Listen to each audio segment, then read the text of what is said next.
Hello guys, how's it going? We are setting up for hole number 3 here of the tournament. And what I'm going to use here is Berserker balls for this shot here. And aside from that, you can see I have a POC 5, POC 6. You can get away with this shot with a POC 4, a POC 5 if you have to. Well, the other thing that I'm going to recommend is that you either put on probably either claw or thorn, or you can use hornet as well if you feel comfortable with it.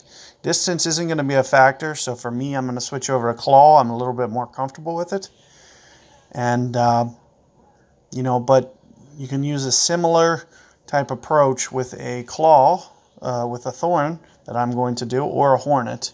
I am going to probably go for a front spin type hole out. And in terms of a wedge, I don't think I'm going to need a Spitfire.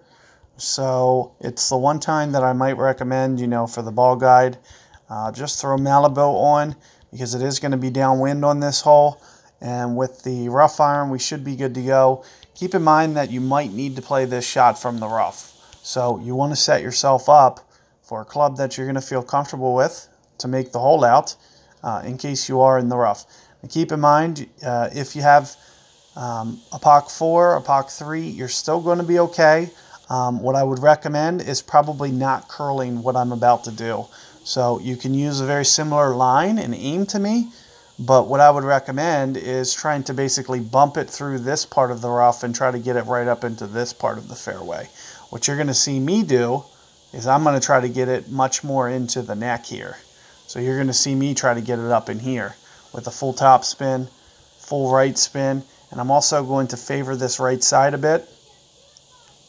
So you can see that I'm setting up into the rough. We're going to use some curl to try to get it back very much. I'm going to use as much foam curl as I can. And you can see that I was able to get the perfect ball. And hopefully, if all things go well, you should be able to top spin it up through here into this straight gap up here.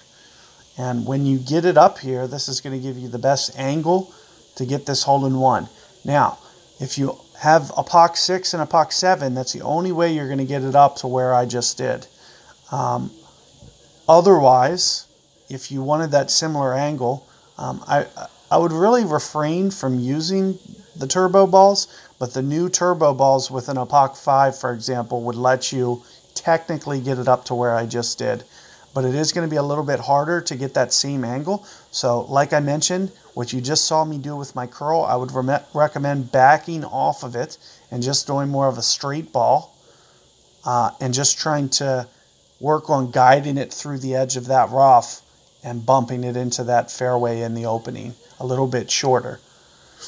So the fact that, a POC 5, a POC 4, it's not going to have as much distance and a little bit less topspin, you might not get it through consistently to where I just did. Now, when I do get here, you can see I'm very much towards mid club here. So I'm going to use more of my mid club adjustment. I'm going to use 2 per ring for my adjustment here. Keeping in mind that I'm also going to set up short and to the right. So you're seeing me intentionally put it short and to the right before I even do my adjustment. But aside from this, I'm going to focus on essentially 2 per ring for being my adjustment. So at least 5.5 rings here. 5.7, somewhere in there, 5.8. And just try to concentrate on perfect ball. And with sound execution here, you can see that it's just shooting off to the right. So it looked like maybe my setup was just a tiny bit to the right of where it needed to be. Not very much, but you got to keep in mind that the ball's going to jump a little bit different than what you see on the original guide. So you have to modify it a little bit where you put it. Otherwise, if you were to put it on the hole, you would need to do an overcorrection method. So if you were to just set up on the hole, you would need to go like an extra ring from what I just did, as opposed to what I've been trying to do is I've been just trying to anticipate the bounce and do more straight up wind play. That's what I've been trying to focus on from my new technique. What that allows me to do is wherever I just put that spot, I'll just make a minor tweak on it tomorrow, for example, and then just try to use the same ring play. So that's kind of the way that I've been kind of adjusting my method to do. I wish you guys luck on getting that albatross. At the very least, you're going to have yourself, even if you're in the rough, even if you're in the bunker, you're going to have yourself a gimme eagle with going at it with the berserker approach. So with it being downwind like this, I don't even think I'm going to put out a revision for you guys going left. I don't recommend going left at all. There's going to be no need to do so in expert. No matter what your driver is, even if it's Thor Hammer, I really, really highly recommend you guys just beating it up on that fairway. And, if you have a little bit shorter driver, and even with one of those new roulette balls, for example, you can just basically, keep the spin more straight and just hop it through that short part of that fairway that I was in, as opposed to more aggressively the way that I was doing it, because I have that extra distance and topspin. So keep that in mind, and I'll catch you guys on the next one.